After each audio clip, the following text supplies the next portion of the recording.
며느리가 보내는 푼돈으로 약값도 안 돼.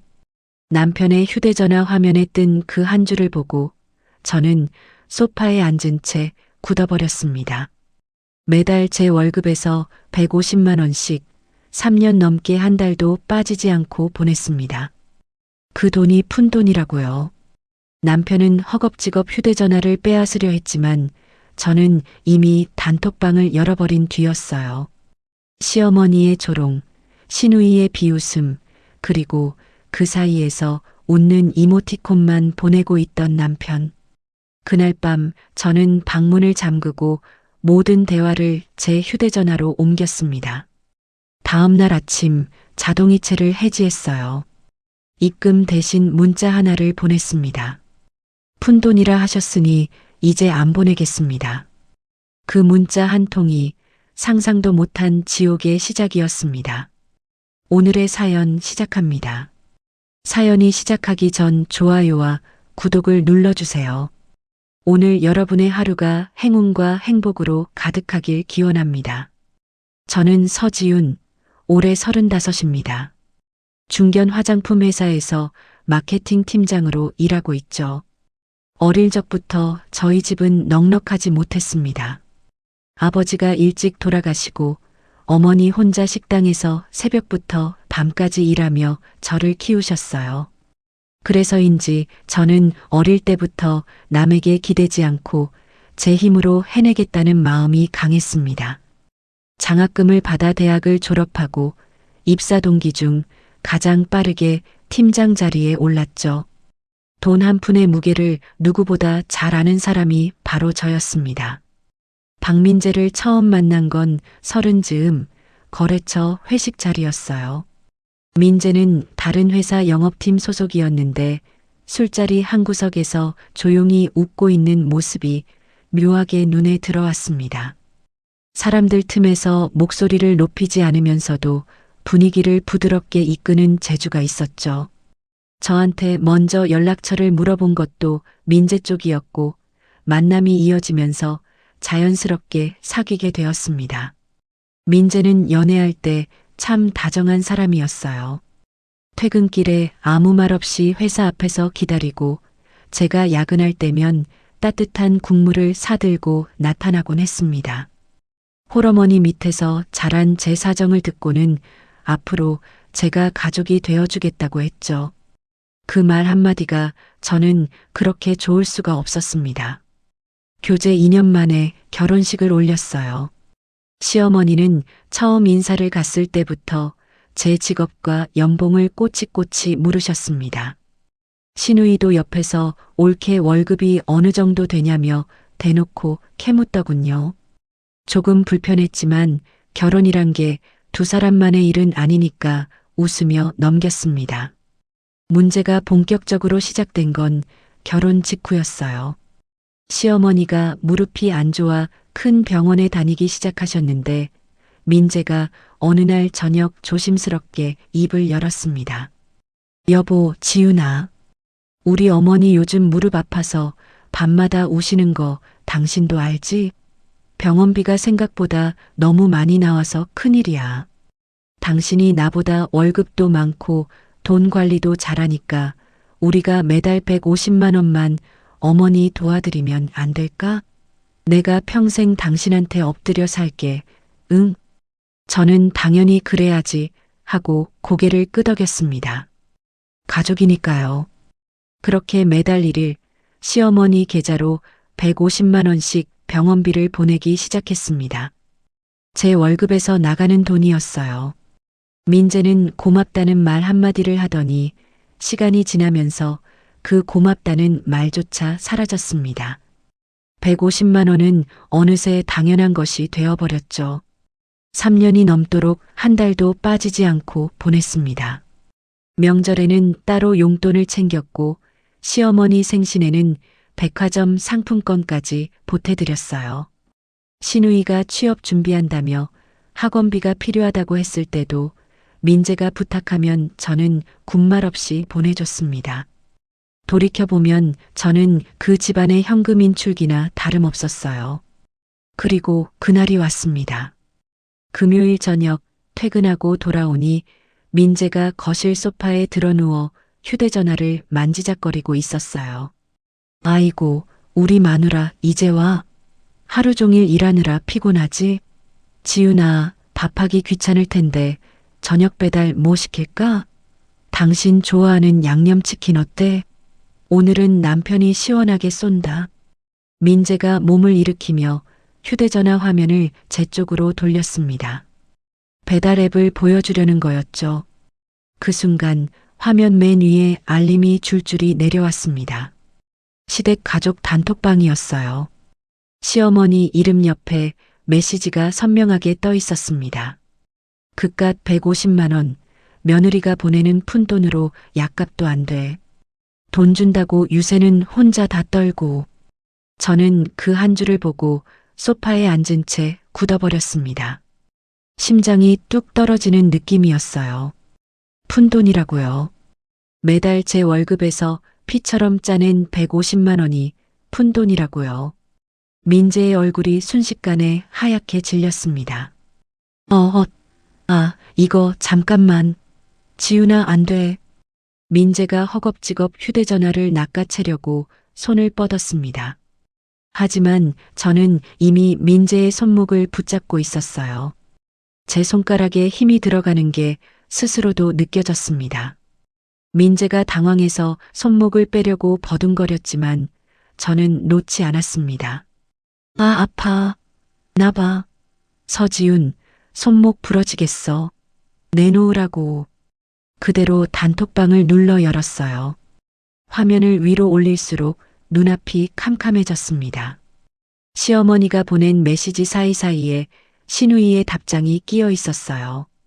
옳게 돈 갖고 큰 소리 치는 거 꼴불견이라느니, 오빠가 벌어오는 것도 아니고 쪽팔린다느니. 2달 전에는 시어머니가 이런 메시지도 보냈더군요. 우리 민재가 저런 년한테 붙잡혀 사는 게 불쌍하다고. 민재는 그 대화에 단 한 번도 반박하지 않았습니다. 가끔 웃는 이모티콘을 보냈을 뿐이에요.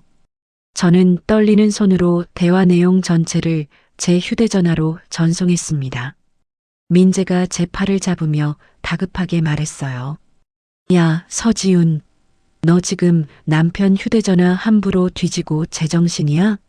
이건 그냥 어머니가 늙으셔서 속상해서 헛소리 하신 거야. 신우이도 철이 없어서 그냥 맞장구 친 거고. 농담인 거 뻔히 알면서 사람 피곤하게 왜 이래, 진짜. 저는 민재의 손을 뿌리치고 자리에서 일어났습니다. 한마디도 하지 않았어요. 대꾸할 가치조차 느끼지 못했으니까요. 방으로 들어가 문을 잠그고 침대 위에 주저앉았습니다. 휴대전화 화면에 가득 찬 그들의 대화를 다시 한번 천천히 읽었어요.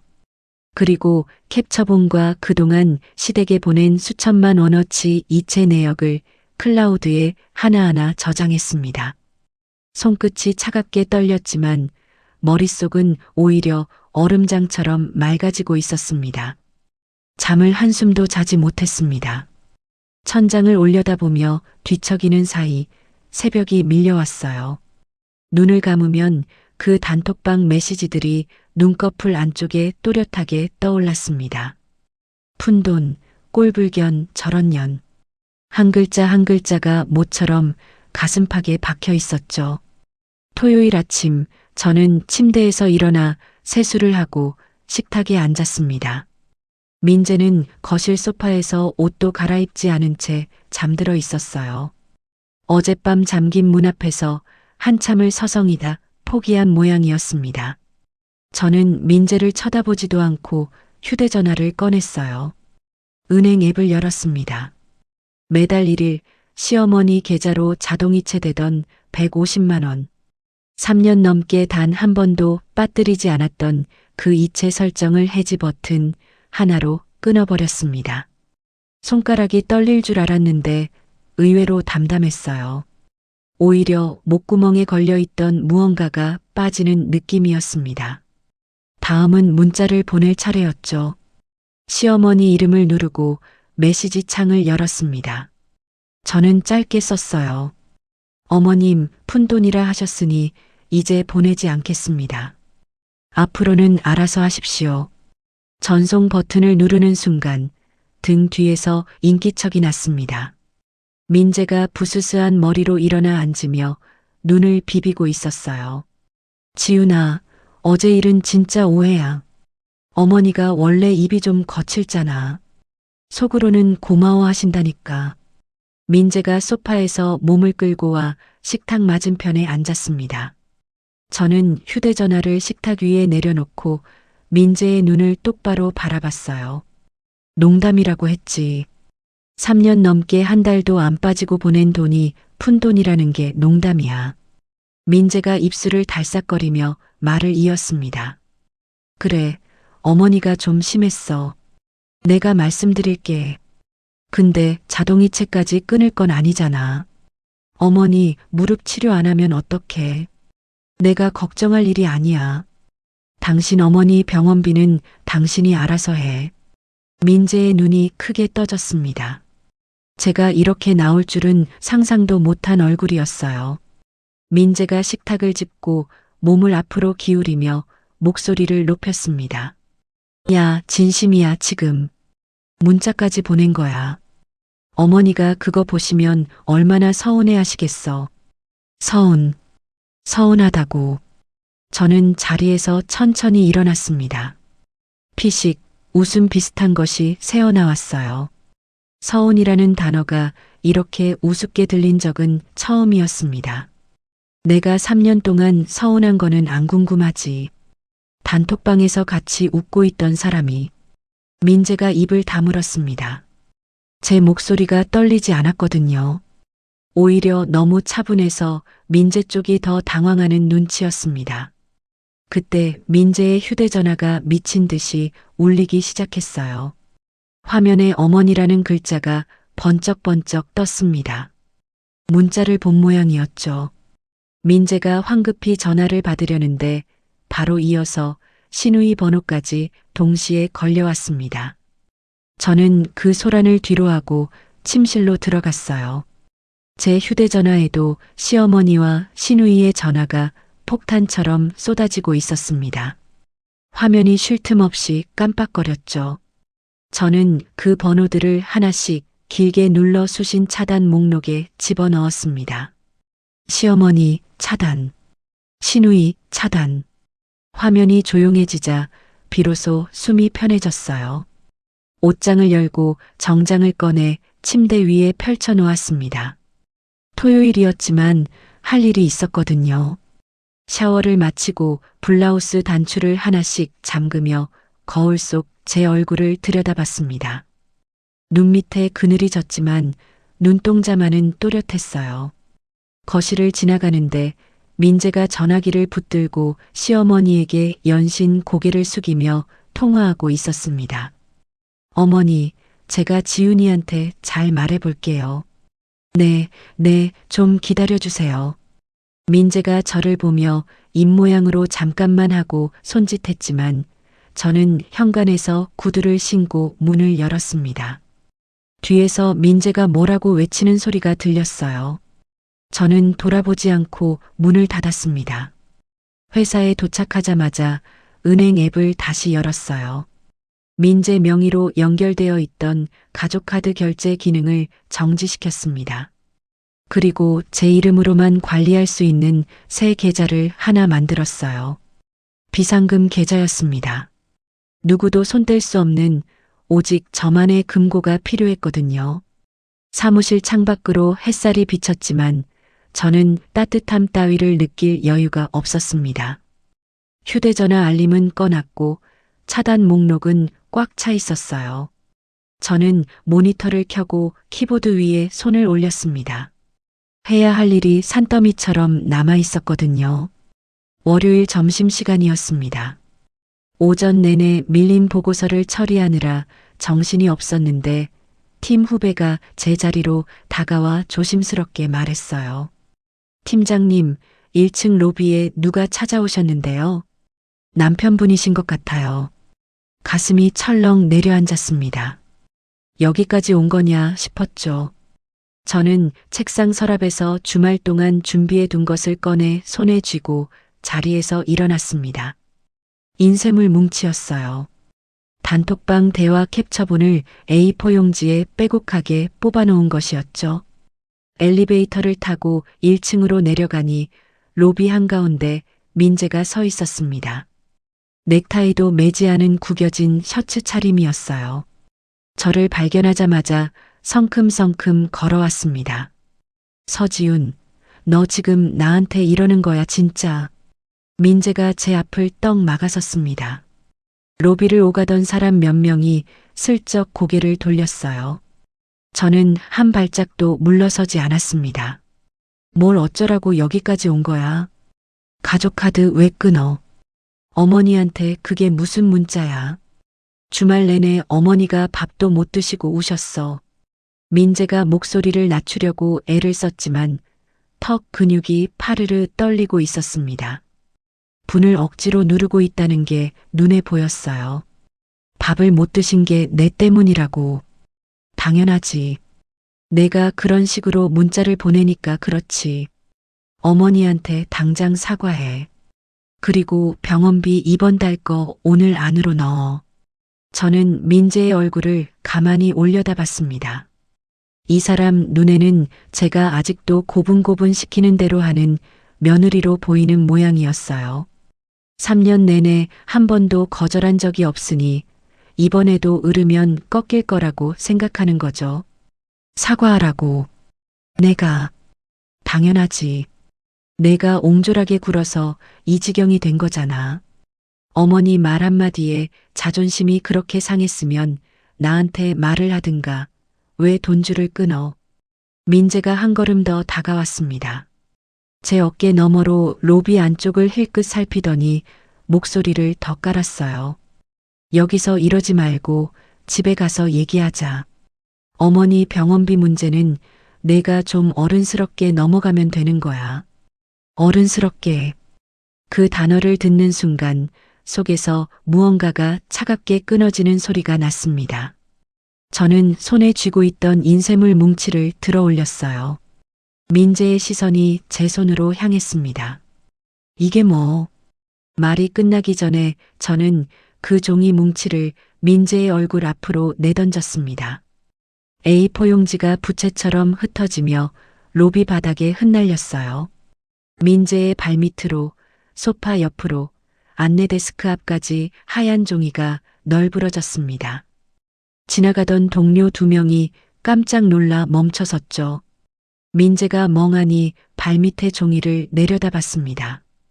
바닥에 떨어진 종이 한 장을 집어들더니 거기 적힌 글자를 읽는 순간 민재의 얼굴에서 핏기가 싹 빠졌어요. 시어머니가 보낸 메시지, 시누이가 보낸 메시지, 그 사이에서 웃는 이모티콘을 보낸 민재의 답장. 전부 날짜와 시간까지 찍혀 있었습니다. 이게 당신 어머니가 나한테 한 농담이야. 잘 읽어봐. 동료들한테도 보여줄까? 민재가 허둥지둥 바닥에 종이를 주워 모으기 시작했습니다. 무릎까지 꿇으며 이리저리 기어다니듯 종이를 긁어 모았어요. 로비를 지나는 사람들의 시선이 민재에게 쏠렸습니다. 아까와는 완전히 다른 모습이었죠. 저는 바닥에 엎드린 민재를 내려다보며 입을 열었습니다. 오늘부터 시댁과 돈거래는 끝이야. 병원비도 용돈도 시누이 학원비도. 앞으로 당신네 가족한테 내 돈은 한 푼도 안 나가. 민재가 종이를 움켜쥔 채 고개를 들었습니다. 입술이 바들바들 떨리고 있었지만 아무 말도 하지 못했어요. 주위에 사람들이 있다는 걸 이제야 인식한 모양이었습니다. 저는 보안 게이트에 사원증을 찍고 안쪽으로 걸어 들어갔습니다. 등 뒤에서 종이 구기는 소리가 들렸지만 한 번도 뒤돌아보지 않았어요. 자리에 돌아와 의자에 앉으니 손끝이 미세하게 떨리고 있었습니다. 하지만 후회는 없었어요. 저는 컴퓨터를 켜고 검색창에 글자를 입력했습니다. 이혼할 때 재산은 어떻게 나누는지, 상대방 잘못을 증명하려면 무엇이 필요한지, 하나씩 찾아보며 메모장에 정리했습니다. 퇴근 시간까지 저는 그 자리에서 한 발짝도 움직이지 않았어요. 퇴근길 내내 마음이 무거웠습니다. 민재가 로비에서 당한 꼴을 생각하면 오늘 밤 조용히 넘어갈 리가 없었거든요. 아파트 복도에 들어서는데 현관문 앞에 낯익은 구두 2켤레가 놓여 있었습니다. 시어머니 것과 시누이 것이었어요.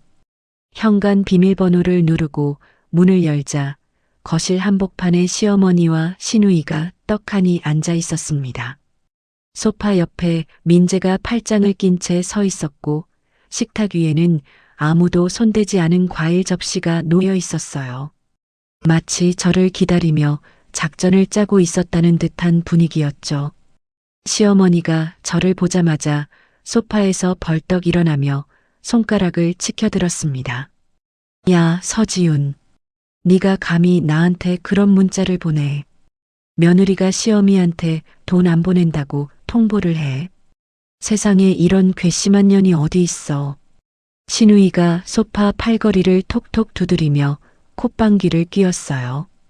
언니, 우리 오빠가 얼마나 속상해하는지 알기나 해. 언니가 사람이면 어머니한테 사과부터 하는 게 맞지 않아. 저는 현관에서 구두를 벗으며 두 사람을 번갈아 바라봤습니다. 시어머니의 눈에는 분노보다 자신감이 가득했어요. 여기까지 찾아오면 며느리가 꼬리를 내릴 거라고 확신하는 얼굴이었죠. 시어머니가 한 발 더 다가오며 목소리를 높였습니다. 내가 오늘 여기 온 김에 확실히 해둘 게 있어. 이번 달부터 병원비 200만 원으로 올려. 무릎만 아픈 게 아니라 허리도 안 좋아서 다른 병원도 다녀야 돼. 200만 원 안 보내면 나는 이 집에서 한 발짝도 안 나간다. 저는 시어머니의 얼굴을 가만히 들여다봤습니다. 3년 동안 한 번도 감사하다는 말을 하지 않은 입이 지금 200만 원을 요구하고 있었어요. 푼돈이라고 비웃던 그 입으로요. 저는 아무 대꾸도 하지 않고 시어머니 옆을 스쳐 지나갔습니다. 침실로 들어가 시어머니와 시누이의 외투를 옷걸이에서 잡아 뽑았어요. 부엌 싱크대 밑에서 검은 쓰레기 봉투를 한 장 꺼내 외투 2벌을 그 안에 쑤셔 넣었습니다. 봉투를 들고 거실을 가로질러 현관문을 활짝 열었어요. 그리고 그 봉투를 복도 바닥에 내던졌습니다. 시누이가 소파에서 벌떡 뛰어 일어났습니다. 언니 지금 뭐 하는 거야? 그거 내 코트인데. 나가. 둘 다 지금 당장 이 집에서 나가. 시어머니가 눈을 부릅뜨며 민재를 돌아봤습니다. 민재야, 네 마누라가 지금 네 엄마를 쫓아내고 있어. 가만히 서서 구경만 할 거야. 민재가 이를 악물고 제 앞으로 다가왔습니다. 지훈아, 너 지금 선 넘는 거야. 어머니한테 이게 무슨 짓이야. 선을 넘은 건 당신네 가족이야. 내 집에 허락도 없이 들어와서 돈을 올려달라고 협박하는 게 정상이야. 민재의 얼굴이 시뻘겋게 달아올랐습니다. 민재가 갑자기 제 어깨를 양손으로 거칠게 밀쳤어요. 저는 뒤로 비틀거리며 벽에 등을 부딪혔습니다. 어깨에 둔탁한 통증이 퍼졌죠. 민재는 거기서 멈추지 않았습니다. 돌아서더니 거실 구석에 있던 유리 장식장을 주먹으로 내리쳤어요. 유리가 산산조각 나며 파편이 바닥에 쏟아졌습니다. 시누이가 비명을 질렀고 시어머니는 한 발 뒤로 물러섰어요. 저는 벽에 기댄 채 쑤시는 어깨를 붙잡고 휴대전화를 꺼냈습니다. 11 의리를 눌렀어요. 여보세요, 경찰서죠. 남편이 저를 밀치고 집안에서 물건을 부수고 있습니다. 가족들이 와서 나가지 않겠다며 버티고 있고요. 네, 주소는요. 민재가 제 손에 들린 휴대전화를 보더니 얼굴이 하얗게 질렸습니다. 야, 끊어. 경찰은 왜 불러? 시어머니가 민재의 팔을 붙잡으며 소리쳤어요. 부부끼리 좀 싸울 수도 있지 경찰까지 부르는 년이 어디 있어. 저는 전화를 끊지 않았습니다. 15분 뒤 초인종이 울렸고 경찰관 2명이 현관에 섰습니다. 저는 바닥에 널브러진 유리 파편을 가리키고 소매를 걷어 올려 시퍼렇게 멍이 든 어깨를 보여줬어요. 경찰관이 민재에게 다가가 신분증을 요구했습니다. 시어머니가 경찰관 앞에서 손을 내저었어요. 아이고, 이건 그냥 부부싸움이에요. 우리 아들이 좀 흥분한 것뿐이지 때리고 그런 거 아닙니다. 경찰관이 깨진 장식장과 제 어깨를 번갈아 본 뒤 단호하게 말했습니다. 지금 상황은 단순 부부싸움으로 보기 어렵습니다. 일단 분리 조치를 하겠습니다. 민재는 고개를 떨군 채 아무 말도 하지 못했어요. 시어머니와 시누이는 복도에 내던져진 봉투에서 외투를 꺼내 입으며 중얼중얼 불평을 쏟아냈지만 경찰관의 단호한 표정 앞에서 더는 버틸 수 없었습니다. 세 사람이 현관문 밖으로 나가는 걸 확인한 뒤 저는 곧바로 도어록 비밀번호를 변경했어요. 거실 바닥에 유리 파편이 반짝거리고 있었습니다. 저는 그 파편을 하나하나 쓸어 담으며 생각했어요. 이 집에서 치워야 할 건 깨진 유리만이 아니라는 걸요. 다음 날 아침 저는 평소보다 일찍 눈을 떴습니다. 민재가 없는 집은 조용했어요. 냉장고 돌아가는 소리만 낮게 울리고 있었죠. 혼자라는 사실이 서글프기보다 오히려 편안했습니다. 출근 준비를 하다가 습관처럼 은행 앱을 열었어요. 급여 수령 계좌를 주말에 만들어둔 독립계좌로 변경했습니다. 그리고 제 이름으로 결제되고 있던 자동이체 목록을 하나씩 훑어봤어요. 민재의 자동차 할부금, 통신비, 보험료 전부 제 계좌에서 빠져나가고 있었습니다. 결혼 초에 민재가 회사 사정이 어렵다며 잠깐만 부탁한다고 했던 것들이었어요. 그 잠깐이 3년이 넘도록 한 번도 제자리로 돌아오지 않았죠. 저는 망설임 없이 전부 해지했습니다. 회사에 도착해서 오전 업무에 집중하려는데 팀 후배가 또 제자리로 왔어요. 팀장님, 혹시 남편분이 어제 생활비 계좌에서 돈 빼신 거 아세요? 아, 그건 제가 알 수 있는 게 아닌데 죄송합니다. 후배가 얼굴을 붉히며 돌아갔지만 저는 이미 앱을 열고 있었습니다. 공동 생활비 계좌 잔액이 0원이었어요. 어제까지 380만 원이 들어있던 계좌였습니다. 민재가 통째로 빼간 거였죠. 저는 화면을 한참 들여다봤습니다. 손이 떨리지는 않았어요. 오히려 예상했던 일이 드디어 터졌다는 느낌이었습니다. 경찰에 쫓겨나듯 나간 사람이 할 수 있는 가장 비열한 짓을 골라서 한 거였죠. 저는 조용히 앱을 닫고 점심시간까지 아무 일 없다는 듯이 일했습니다. 속은 부글부글 끓고 있었지만 사무실에서 표정이 흔들리면 지는 거라는 걸 알았거든요. 며칠이 지났습니다. 수요일 오후 제 휴대전화에 모르는 번호로 문자가 쏟아지기 시작했어요. 욕설이었습니다. 민재였죠. 번호를 바꿔가며 보내고 있었어요. 네 때문에 거래처 접대 자리에서 카드가 안 됐어. 사람 앞에서 개망신을 당했잖아. 당장 카드 살려놔. 안 그러면 가만 안 둬.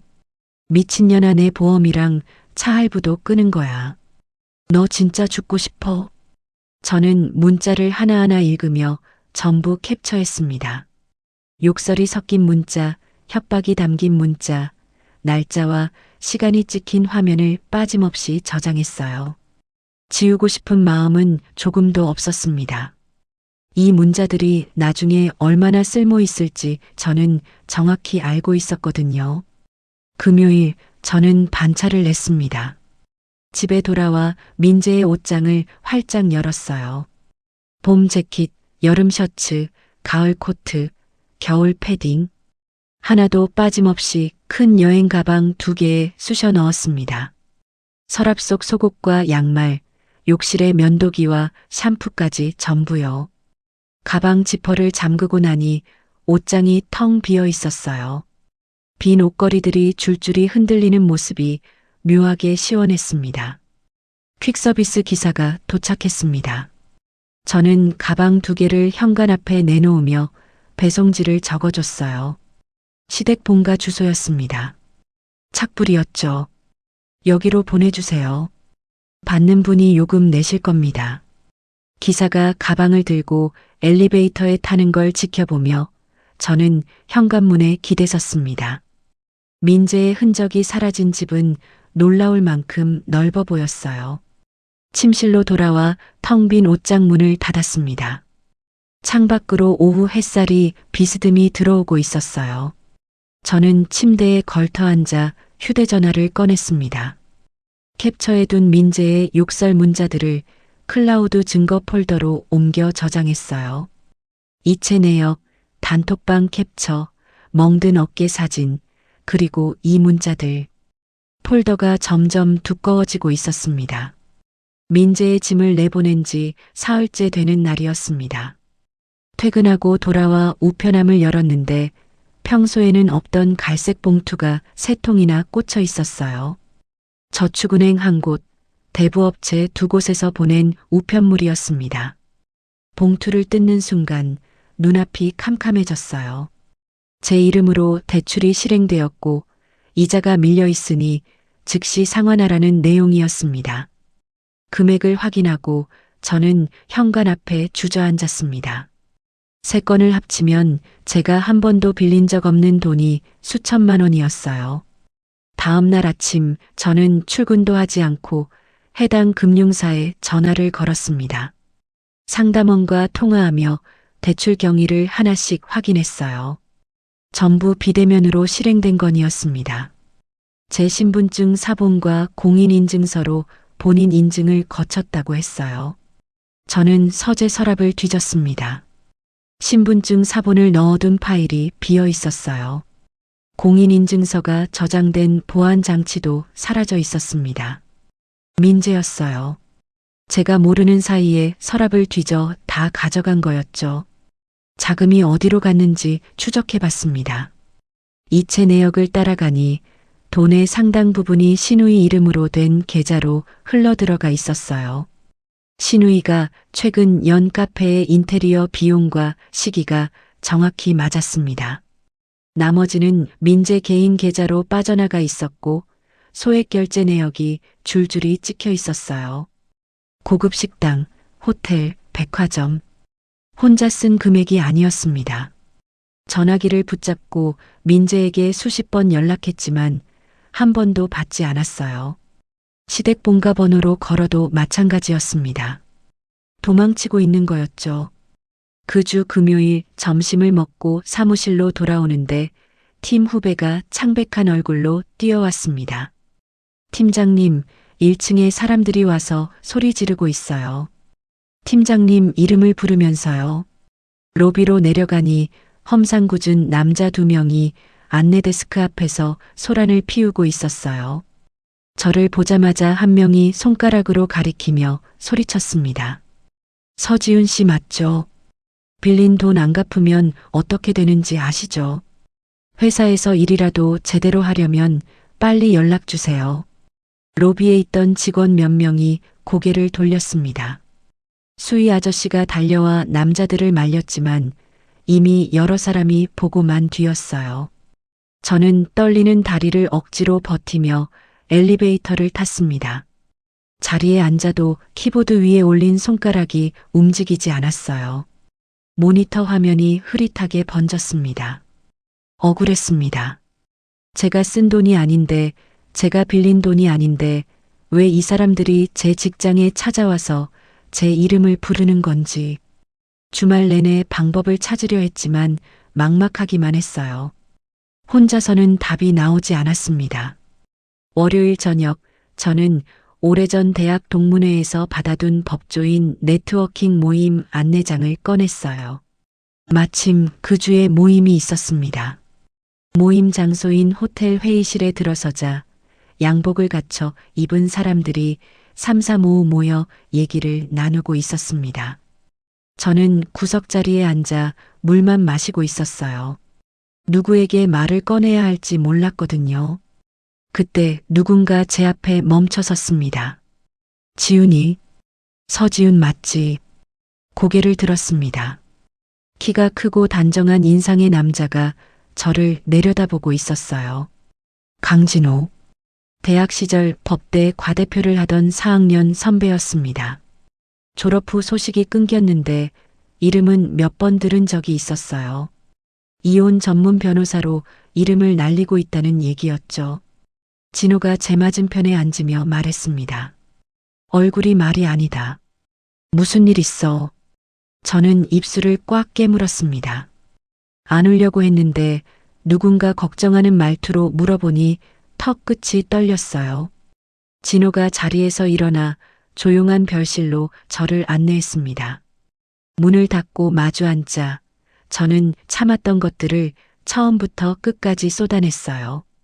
단톡방에서 본 시어머니의 조롱, 병원비를 끄는 일, 민재의 폭력, 그리고 제 이름으로 실행된 대출과 사채업자들의 추심까지 말하는 동안 진호는 한마디도 끼어들지 않고 가만히 들었습니다. 제가 말을 마치자 진호가 넥타이를 고쳐 매며 입을 열었어요. 지훈아, 이건 단순한 이혼 문제가 아니야. 남편이 한 짓은 범죄야. 내가 도와줄 테니까 서류 있는 거 전부 나한테 보내. 진호의 목소리는 낮고 단단했습니다. 저는 그 한마디에 숨통이 트이는 느낌이었어요. 혼자 끙끙 앓던 가슴에 비로소 바람이 들어오는 것 같았습니다. 다음 날 오전 진호의 사무실에서 첫 정식 상담이 시작되었습니다.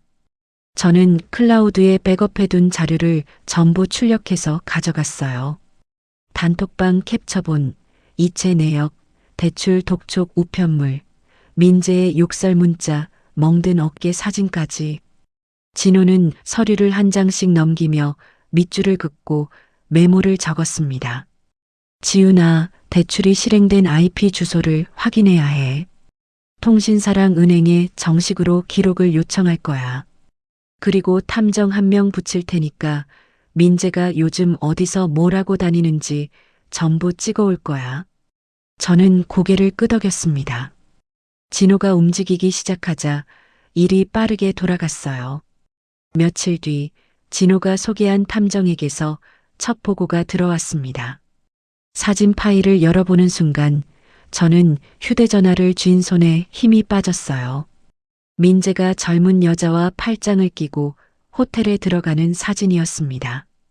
평일 낮이었죠. 다음 사진에는 호텔 주차장에서 나란히 걸어 나오는 뒷모습이 찍혀 있었어요. 여자의 얼굴이 또렷하게 보였습니다. 민재 회사 후배였어요. 작년 민재 부서 회식 사진에서 본 적이 있는 얼굴이었습니다. 탐정은 차량 블랙박스 영상까지 확보했어요. 민재의 차가 호텔 지하 주차장에 들어가고 나오는 시간이 고스란히 찍혀 있었습니다. 한 번이 아니었어요. 열흘 사이에 3번이나 같은 호텔을 드나든 기록이었죠. 같은 시기에 통신사와 은행에서 정식으로 발급받은 접속 기록 서류도 도착했습니다. 제 공인인증서를 도용해 대출을 실행한 장소가 2곳이었어요. 하나는 민재의 회사 사무실, 다른 하나는 시댁 본가였습니다. IP 주소가 정확히 일치했어요. 민재가 제 등 뒤에서 얼마나 치밀하게 움직였는지 소름이 돋았습니다. 진호에게 자료를 넘기자 진호는 책상을 탁 치며 말했습니다. 이 정도면 확실해. 형사 고소장 바로 쓴다. 민재는 감방에 갈 각오를 해야 할 거야. 저는 그날부터 낮에는 회사에서 미친 듯이 일했습니다. 하반기 최대 규모의 해외 마케팅 프로젝트가 마감을 앞두고 있었거든요. 집에 가면 텅 빈 방에서 서류 더미와 마주해야 했기에 차라리 일에 매달리는 편이 나았어요. 밤늦게까지 사무실에 남아 기획안을 다듬고 새벽에 해외 거래처와 화상 통화를 했습니다. 프로젝트가 끝났을 때 결과는 기대 이상이었어요. 경쟁사를 큰 차이로 따돌린 실적이었습니다. 대표이사가 전 직원이 모인 자리에서 제 이름을 직접 언급하며 칭찬했고 며칠 뒤 제 계좌에 특별 성과급이 입금되었습니다. 소송에 필요한 비용을 걱정하던 저에게 이 돈은 숨통을 틔워주는 산소 같았어요. 모든 준비가 갖춰지자 진호가 움직이기 시작했습니다.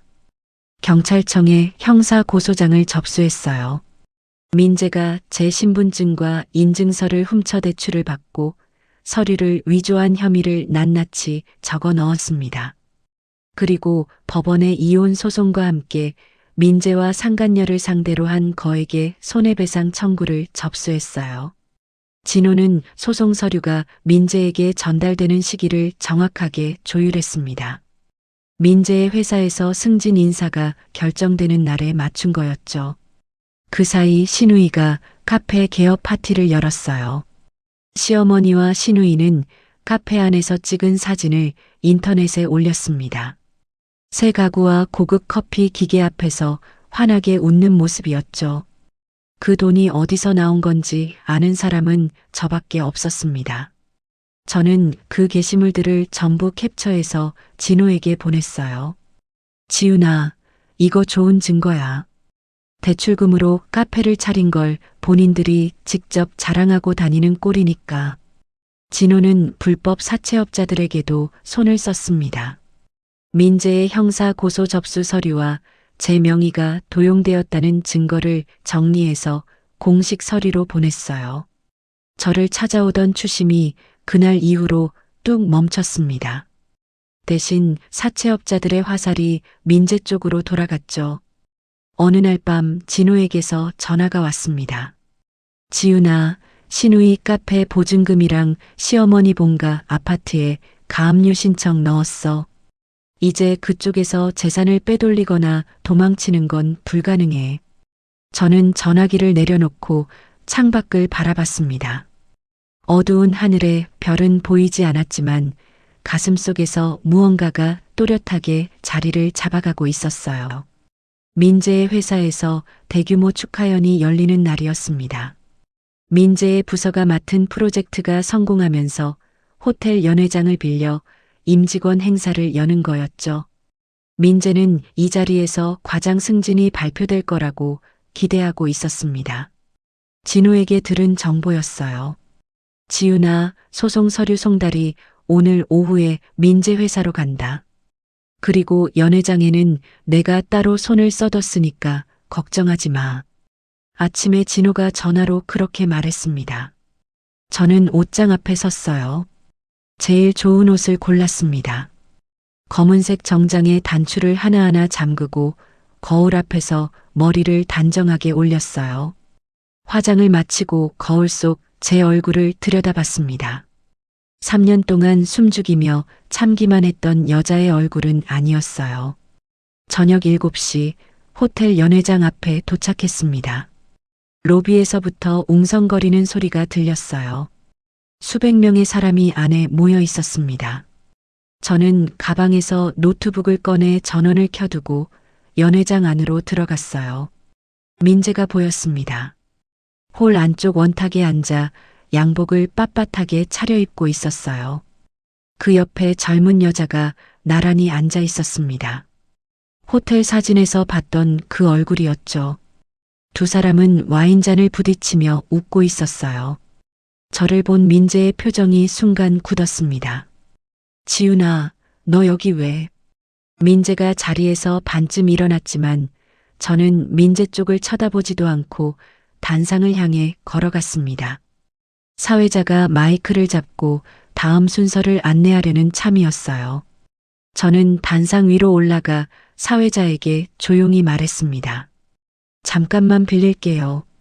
사회자가 어리둥절한 얼굴로 비켜섰습니다. 저는 마이크를 쥐고 행사용 대형 화면에 연결된 케이블을 뽑아 제 노트북에 꽂았어요. 화면이 바뀌자 연회장이 조용해지기 시작했습니다. 첫 번째 화면에 뜬 것은 은행 서류였습니다. 제 이름으로 실행된 대출 내역과 그 돈이 빠져나간 계좌 이체 기록이었어요. 민재의 이름이 선명하게 찍혀 있었죠. 두 번째 화면, 민재와 상간녀가 호텔 로비에서 팔짱을 끼고 걸어가는 사진이 떴습니다. 날짜와 시간이 하단에 또렷하게 박혀 있었어요. 연회장 곳곳에서 숨소리가 멎는 게 느껴졌습니다. 세 번째 화면에는 호텔 주차장 영상 캡처가 나왔어요. 민재의 차량 번호가 확대되어 있었고 조수석에서 내리는 여자의 얼굴이 보였습니다. 바로 지금 민재 옆에 앉아 있는 그 사람이었죠. 저는 마이크에 입을 가까이 대고 말했습니다. 저는 박민재 씨의 아내 서지훈입니다. 지금 화면에 보이는 건 제 남편이 제 신분증을 훔쳐서 제 이름으로 대출을 받은 기록이에요. 그 돈으로 저 자리에 앉아 있는 여자와 호텔을 드나들었습니다. 연회장이 얼어붙었습니다. 수백 개의 시선이 민재에게 쏠렸어요. 민재의 얼굴에서 핏기가 완전히 사라졌습니다. 와인잔을 쥔 손이 덜덜 떨리더니 잔이 테이블 위에서 쓰러져 붉은 와인이 하얀 식탁보 위로 번졌어요. 상간녀가 의자를 박차고 일어났습니다. 손으로 얼굴을 가린 채 비명에 가까운 소리를 내며 사람들 사이를 헤치고 출구 쪽으로 뛰어갔어요. 임원들이 웅성거리며 서로 얼굴을 마주봤고 보안 요원 2명이 단상 쪽으로 빠르게 걸어왔습니다. 저는 마이크를 내려놓고 노트북을 접었습니다. 단상에서 내려오며 민재 쪽을 한번 내려다봤어요.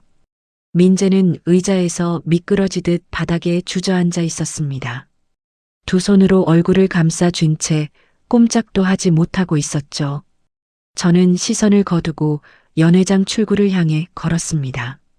뒤에서 웅성거리는 소리, 의자 끄는 소리, 누군가 민재의 이름을 부르는 소리가 들렸지만 저는 한 번도 뒤돌아보지 않았어요. 호텔 로비를 지나 밖으로 나오자 밤바람이 얼굴을 스쳤습니다. 가슴 한가운데를 짓누르고 있던 무거운 것이 통째로 떨어져 나가는 느낌이었어요. 주차장으로 걸어가며 휴대전화를 꺼냈습니다. 진호에게 짧게 문자를 보냈어요. 끝났어. 고마워. 차에 올라타 시동을 걸었습니다. 핸들을 잡은 손이 미세하게 떨렸지만 입꼬리가 저도 모르게 올라갔어요. 지우는 3년 동안 한 달도 빠지지 않고 시어머니의 병원비를 보냈습니다. 누가 시킨 것도 아니었어요. 가족이니까 당연히 해야 할 일이라고 생각했던 거죠. 그런데 그 정성이 돌아온 곳은 감사의 말이 아니라 가족 단톡방의 조롱이었습니다. 사람이 무너지는 건 한순간이에요.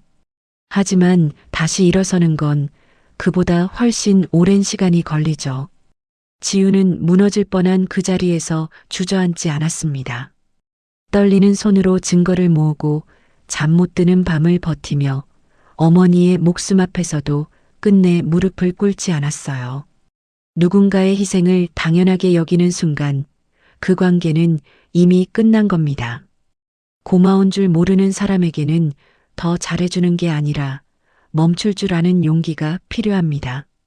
지훈이 보낸 그 문자 한 통이 바로 그 용기의 시작이었어요. 혹시 지금 당연하다는 말 한마디에 상처받고 계신 분이 있다면 기억해 주세요.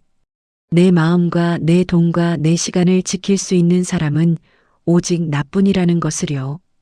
이야기를 끝까지 들어주신 분이 계시다면 잘 들었다고 댓글 하나만 남겨주세요. 감사합니다.